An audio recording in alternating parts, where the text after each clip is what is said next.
So turn with me again this evening to chapter 2 of Job. Chapter 2.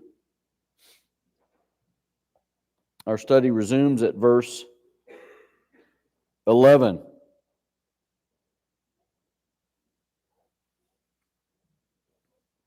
Just to set this up, Job, you'll recall, has endured Satan's attacks, both in terms of his possessions and most recently in his body. Having lost all of his servants, his livestock, and his children, and soon thereafter to be inflicted with boils from the top of his head to the bottom of his feet, Job's wife, no doubt reeling from all of these things herself, said to him, "Do you still hold fast your integrity? Curse God and die." Now, exactly what she meant by that has been the subject of much debate, but I tend to believe that her words were more an expression of love for her husband than anything intentionally sinister, as is the case, or should be the case, with any loving wife. She simply hated seeing her husband suffer. So we need to give her the benefit of the doubt.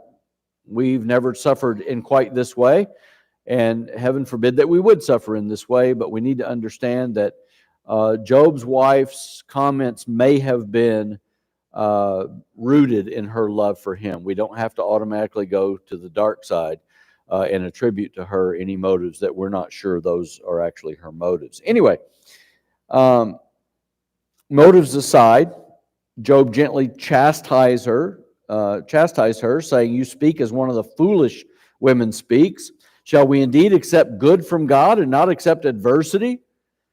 As I pointed out last week, by God's grace, Job had a firm understanding of how God causes all things to work together for good to those who are loved by Him and called according to His purpose.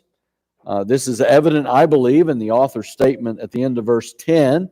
In all of this, Job did not sin with his lips. Of course, there's a great deal more that we can learn from this, which is why I would encourage you, if you haven't been with us over the last few weeks, go to Sermon Audio and give the last few messages a listen as the Lord allows, and then that'll fill you in on everything that we've covered up to this point. Well, this brings us to verse 11, and here we read this. Now, when Job's 3 friends heard of all this adversity that had come upon him, they came each one from his own place: Eliphaz the Temanite, Bildad the Shuhite, and Zophar the Naamathite.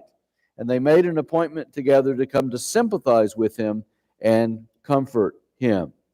Now, let's just stop here for a minute, because it's important to note that these 3 men were not just among Job's neighborhood pals. A man of Job's stature, a man of Job's wealth, a man of Job's great influence, would have had friends far and wide, which is why we're told where these 3 men were from. Now, just as an aside, in the Septuagint, these men are actually referred to as kings.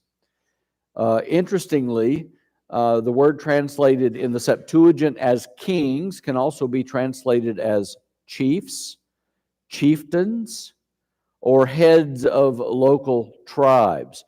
Nevertheless, these are men who are important in their own right. These are men who, wherever they are from, exercise some form of authority, much in the same way that a chief of a tribe or a clan would enjoy authority. So, who are they in particular? Well, first we have Eliphaz the Temanite. According to Genesis 36:10, Eliphaz was Esau's son. Eliphaz was Esau's son. Eliphaz's son was named Teman. So why is Eliphaz said to be a Temanite? Well, this is because the city in which they had settled in that particular region of Edom was named not after Eliphaz, but after his son, who, according to Genesis 36:15, was the first chief among Eliphaz's sons. The inhabitants of the city of Teman seem to have been quite famous for their great wisdom. And so this was a fairly prominent place during Job's day.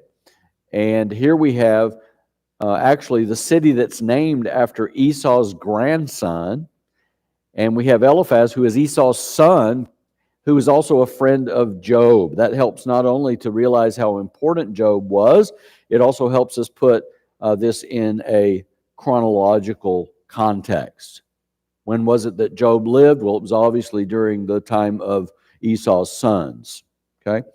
So next we have Bildad the Shuhite. And what is a Shuhite, you ask? Well, according to the Bible, a Shuhite has nothing to do with his height. Even though I joke about it all the time, Bildad was the shortest man who ever lived because he was only a Shuhite.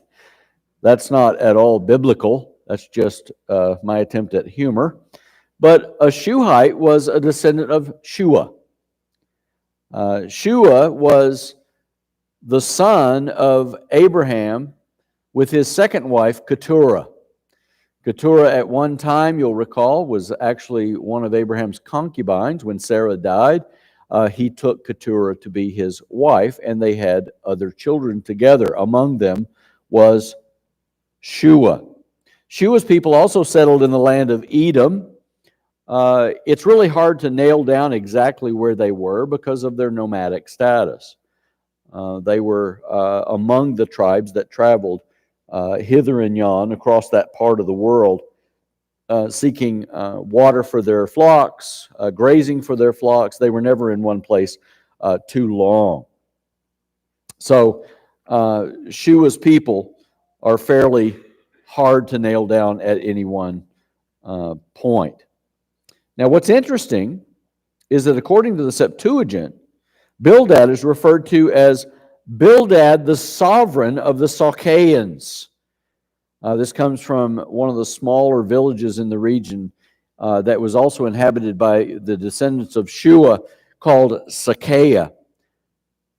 Sakaea, it's not a place that we have an exact location for today, again, because the people there were very fond of moving from place to place, and it might have just been a temporary city or village. Well, finally, we have Zophar, the Naamathite. As his name suggests, Zophar was an inhabitant of Naamah. And where was this city located?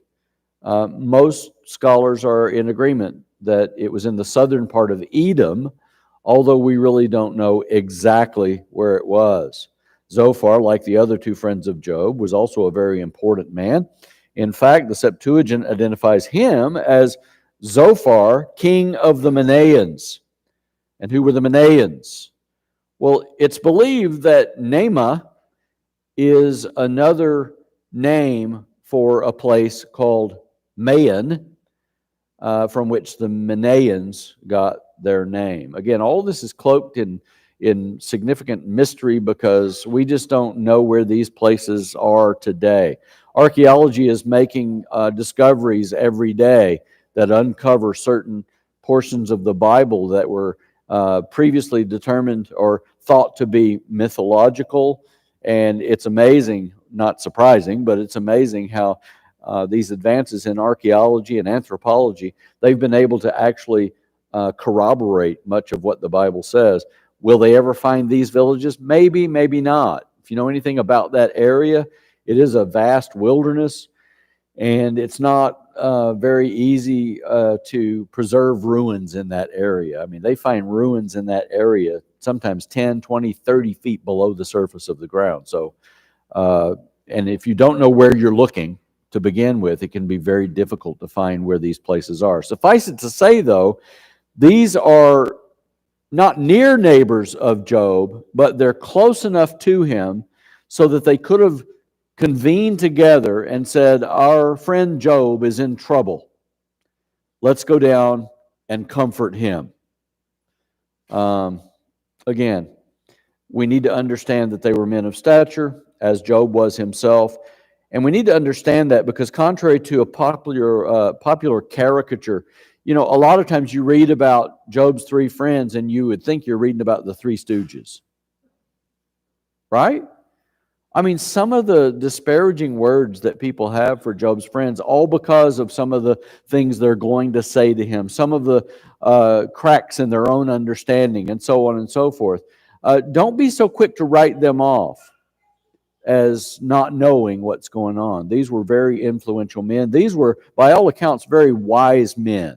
Did they understand fully the things of God? No. We've talked about that before. The aperture in terms of the revelation of God is opening very slowly.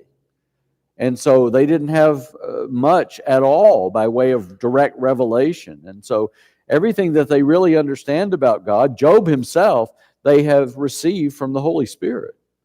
They have received from God himself in various ways. Well, anyway, they made up their mind. They're going to go and see him.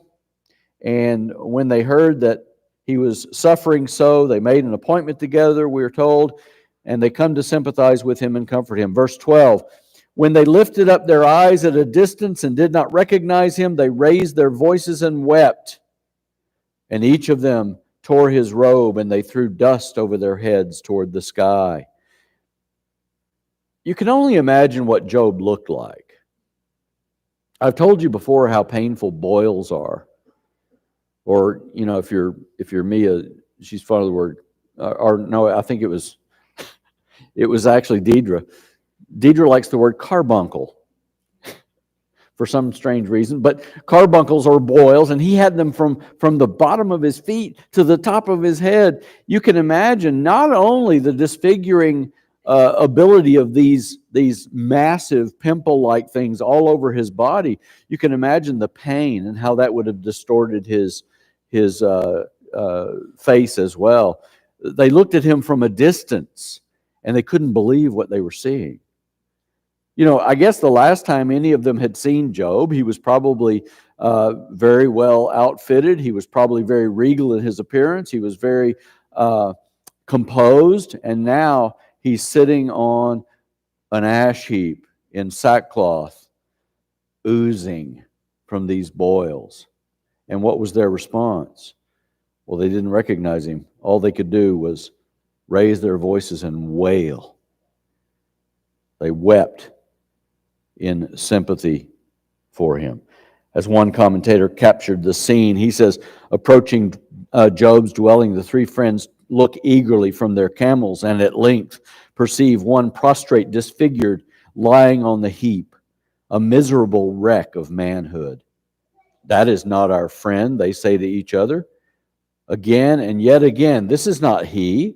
This surely cannot be he. Yet nowhere else than in the place of the forsaken do they find their noble friend, the brave, bright chief they knew, so stately in his bearing, so abundant and honorable, how he had fallen. It would have been quite the shock. And because they couldn't even recognize him, Job's friends not only raised their voices and wept, but we're told that they tore their robes. We've talked about that.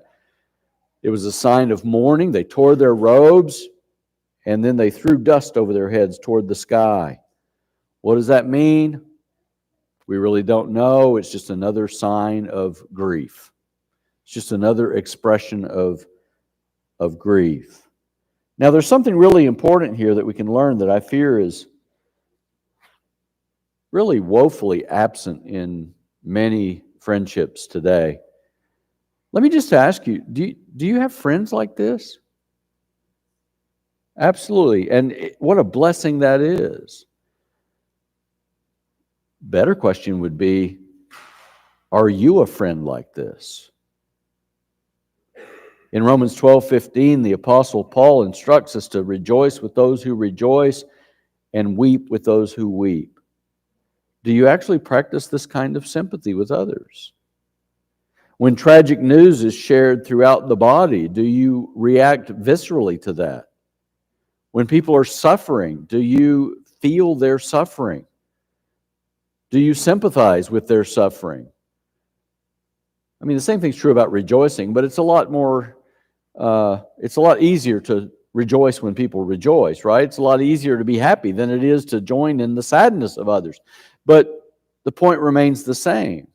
God calls us to be those who rejoice and weep with one another when it's appropriate.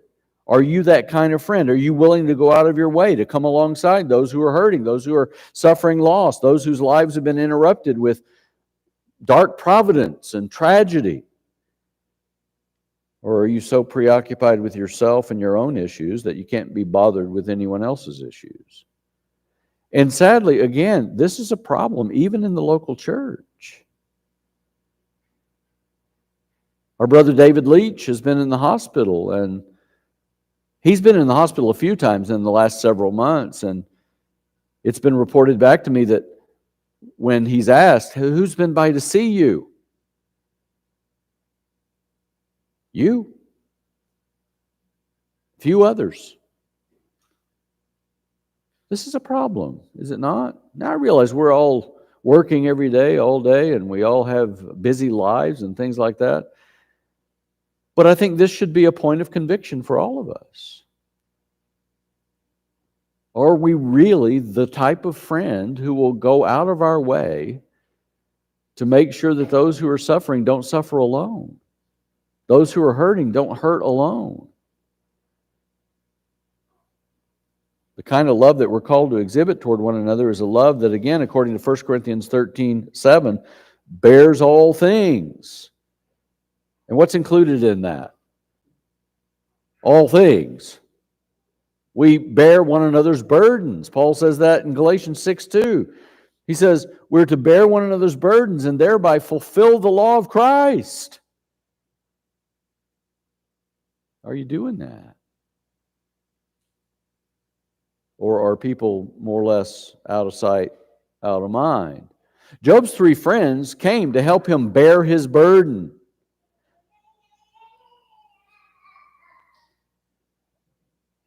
They've come to help Job bear that burden. And how did they do that? Well, this is one of the most beautiful things about the assistance they gave him, at least for the first week of their being with him. Verse 13, they sat down on the ground with him for 7 days and 7 nights, with no one speaking a word to him, for they saw that his pain was very great.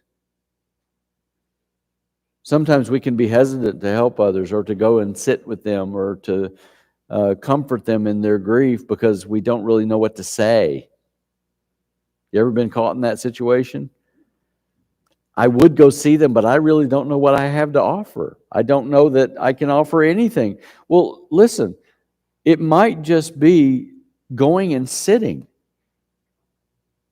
Just being there can be a great comfort to those who are grieving. Believe me, if they have something they need to talk about, they'll talk to you about it.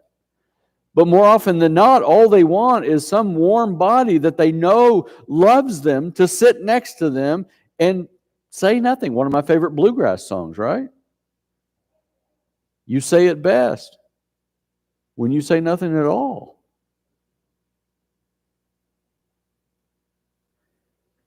There's also something about this 7-day period that is both interesting and alarming. Normally, sitting with someone for this precise period of time meant that death was imminent or that they had already died. In this case, I'm sure Job's friends, seeing him from afar and then going to his side, once they looked at him, all they could do was sit vigil with him for this 7-day period because in their own estimation, he was as good as dead.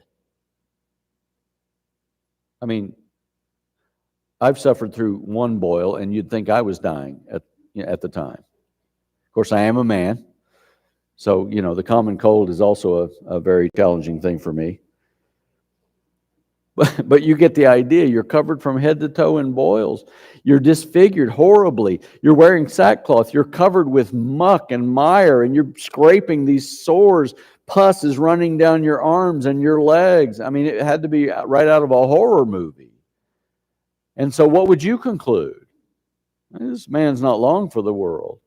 And so they're sitting vigil with him for this period of time. In Genesis 50, verse 10, we see an example of this. Remember when Joseph died, or Jacob died, I'm sorry. He and his household came to the threshing floor at Atad. And what did they do? They lamented there with a very great and sorrowful lamentation. And he, Joseph, ordered 7 days mourning for his father. In Ecclesiastes 22:12, we read, 7 days do men mourn for him that is dead. Again, we can only assume that these 3 friends thought we're too late. He's really gone off the deep end here. There's no bringing him back. And you can imagine, I mean, how they would have felt sitting there. We also are told that Job didn't say anything else either. I mean, I don't know if there was small talk going on. I really don't know if this is the author's way of saying that they sat in relative silence. I don't know, but the picture's not pretty.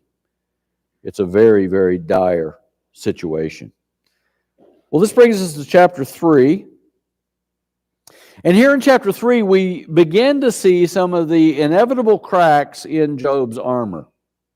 We find out, lo and behold, Job is human. How do we know? Because Job reacts in a way that's similar to the way you and I would probably react in similar circumstances. Verse 1. Afterward, Job opened his mouth and cursed the day of his birth.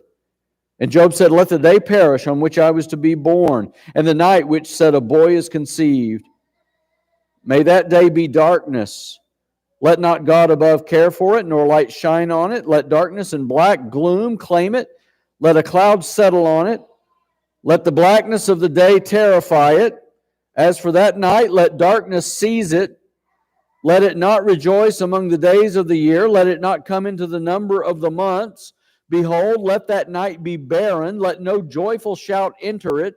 Let those who curse it curse the day, who are prepared to rouse Leviathan. Now, stop there. That's not really that hard to understand, is it? Job curses not only the day of his birth, he goes all the way back to the night of his conception. He says, pray to God that never would have happened. Not just my birth, but my being conceived. In a typical poetic fashion, Job personifies the night. He does that because he's wanting to call the night to bear witness to the tragedy of his birth.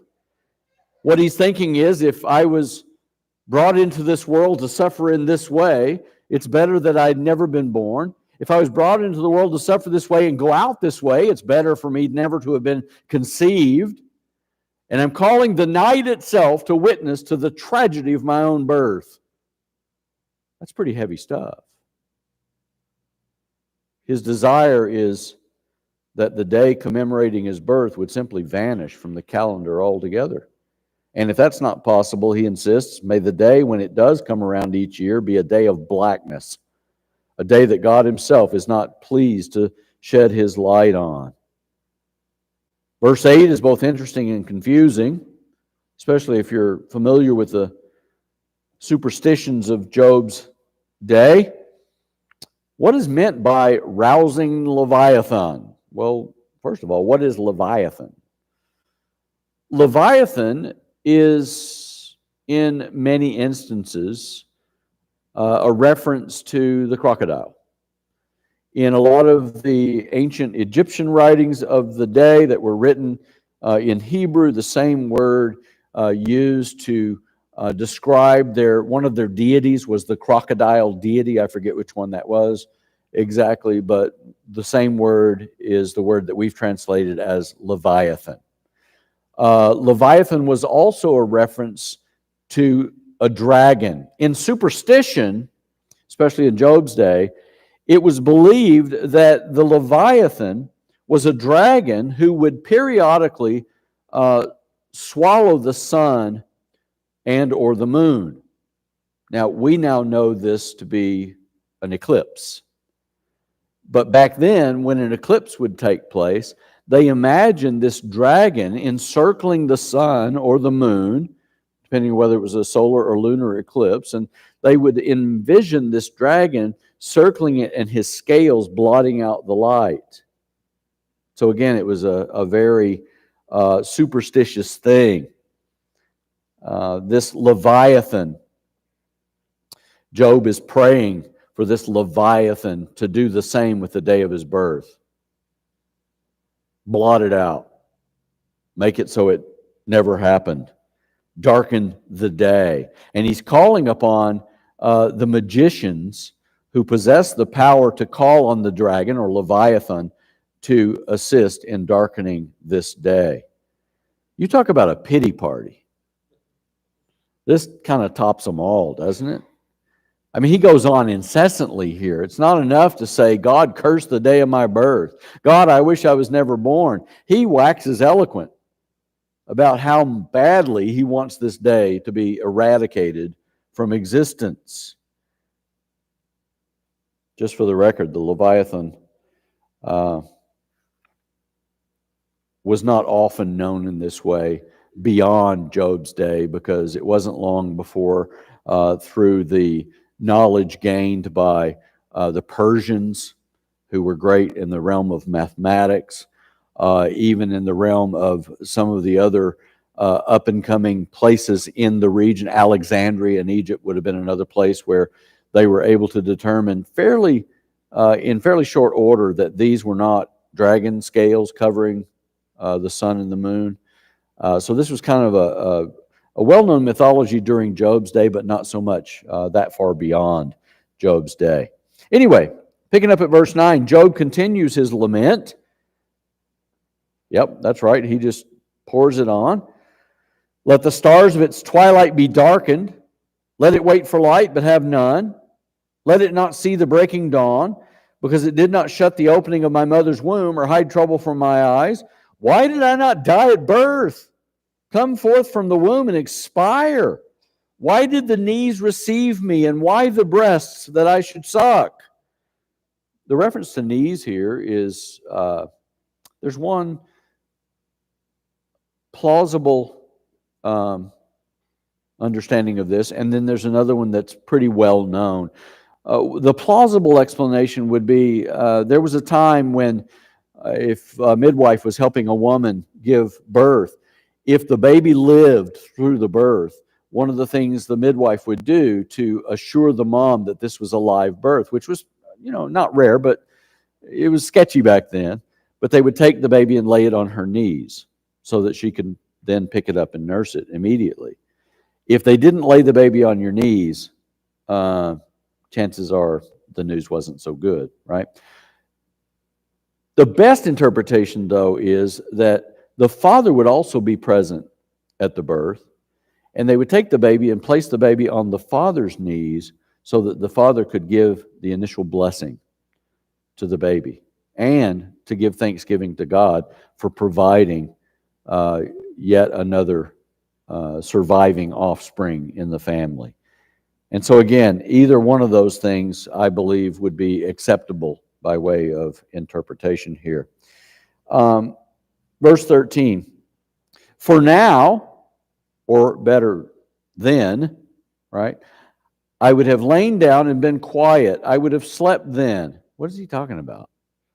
He's talking about if I had died, if I had never been born or died at birth, I would have lain down and been quiet. I would have slept then. I would have been at rest with kings and counselors of the earth who rebuilt ruins for themselves, or with princes who had gold, who were filling their houses with silver, or like a miscarriage which is discarded. I would not be as infants that never saw light. There the wicked cease from raging, and there the weary are at rest. The prisoners are at ease together. They do not hear the voice of the taskmaster. The small and the great are there, and the slave is free from his master. Note here that Job is describing, I think, really beautifully, the state of those in the afterlife.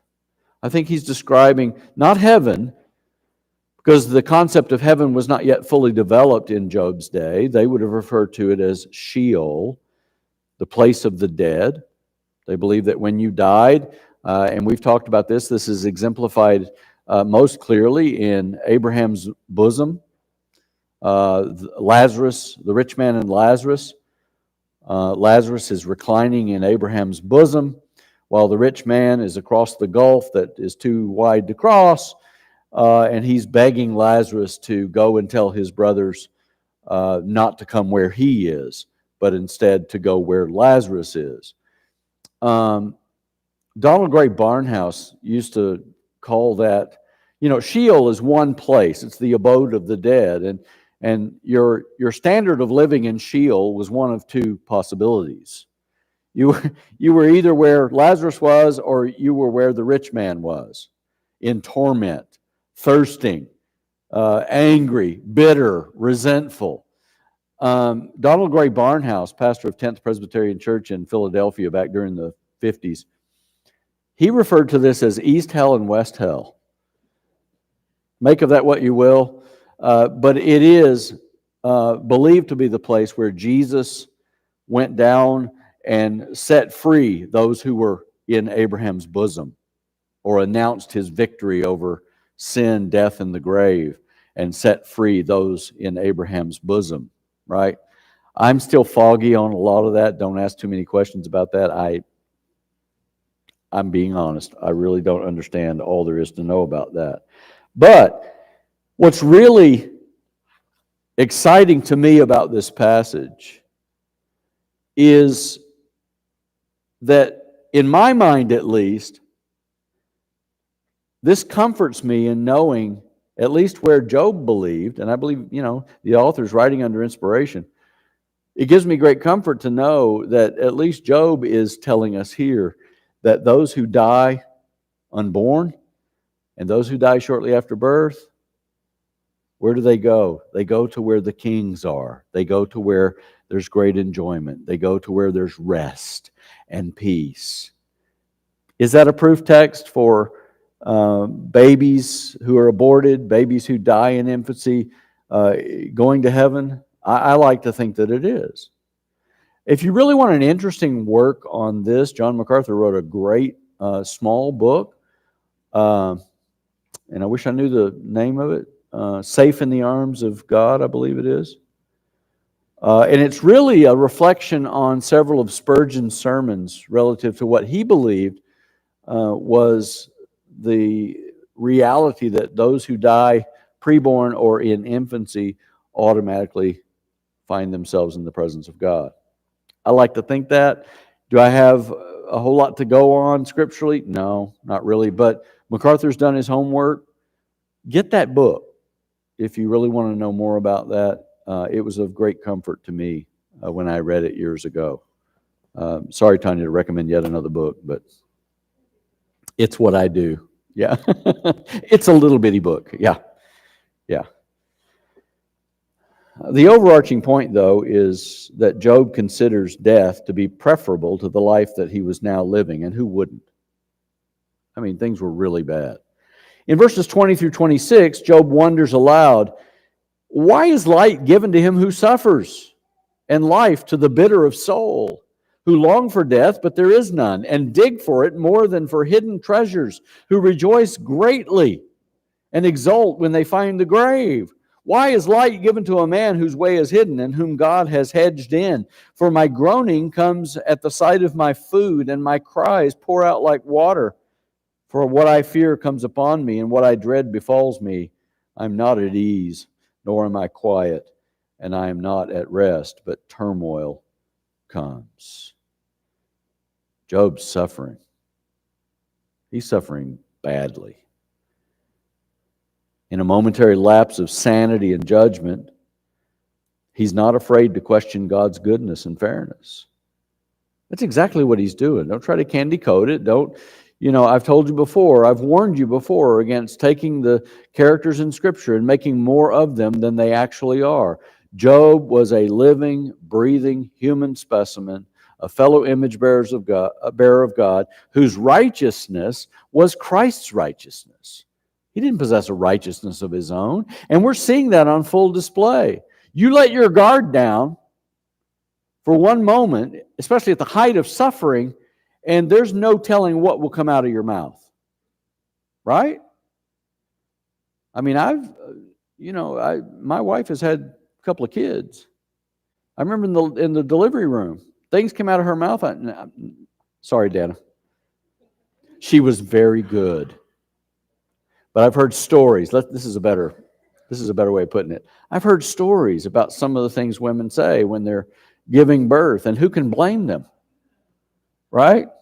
Who can blame them? I mean, at the height of suffering, we are prone to say and do things that we wouldn't normally say and do, right? Anyway, what was the worst that could happen to Job? Well, at this point, the worst thing that could happen to him would be the best thing that could happen to him. The worst thing that can happen to him would be to take his wife's advice and just curse God and die. He felt that downtrodden. He was suffering to that degree. What's especially noteworthy about Job's expression of his feelings here, even if to our sympathetic ears we can certainly understand what he must have been feeling, what's especially important to note is that Job is clearly sinning. There's no other way to say it. Listen to Albert Barnes here, because Barnes comments on this, and I think his comments are really helpful. He says, let us not make the expressions used by Job in this chapter our model in suffering. Let us not suppose that because he used such language, that therefore we may also. Let us not infer that because they are found in the Bible, that therefore they are right, or that because he was an unusually holy man, that it would be proper for us to use the same language that he did. The fact that this book is a part of the inspired truth of Revelation does not make such language right. All that inspiration does in such a case is to secure an exact record of what was actually said. It does not of necessity sanction it any more than an accurate historian can be supposed to approve all that he records. There may be important reasons why it should be preserved, but he who makes the record is not answerable for the truth or propriety of what is recorded. The narrative is true. The sentiment may be false. The historian may state exactly what was said or done, but what was said or done may have violated every law of truth and justice. And unless the historian expresses some sentiment of approbation, he can in no sense be held answerable for it. So with the narratives in the Bible, where a sentiment of approbation and disapprobation is expressed, there the sacred writer is answerable for it. In other cases, he is answerable only for the correctness of the record. This view of the nature of inspiration will leave us at liberty freely to canvass the speeches made in the book of Job and make it more important that we compare the sentiments in those speeches with other parts of the Bible, that we may know what to approve and what was erroneous in Job or his friends. Just a fancy way of saying, look, whatever we're reading about Job's response here, this is not a model. We simply don't have the right, and we've talked about this recently in our studies of Romans 9. We have no right to lay the claim of unfairness at God's feet. We have no right to claim that God is being unjust in dealing with us. If we truly understand who we are outside of Christ and what we deserve everything that happened to Job and then some. We deserve death. And it's only by the grace of God that He preserves us. It's only by the grace of God that He allows us to continue going on day by day by day. And so I think we would do well to have a firm grasp on the fact that Job is just showing that he's human here. You know, he's showing that he too bleeds red blood. He too experiences all kinds of pain and suffering, and he too has a breaking point. This reminds me, and should remind you as well, of the grace of God. Though He take you to that breaking point, He'll not leave you there. Job's going to be a shining example of that. Job is a shining example of how even when we fail God, He's faithful to us. Even when we act inappropriately toward God, God is always faithful to us. I hope you understand that. Lord willing, in our next study, we're going to see Eliphaz's very intense but yet practical response to Job. So, if you're wanting to read ahead, please do that. Come next Wednesday, and we'll talk more about these things.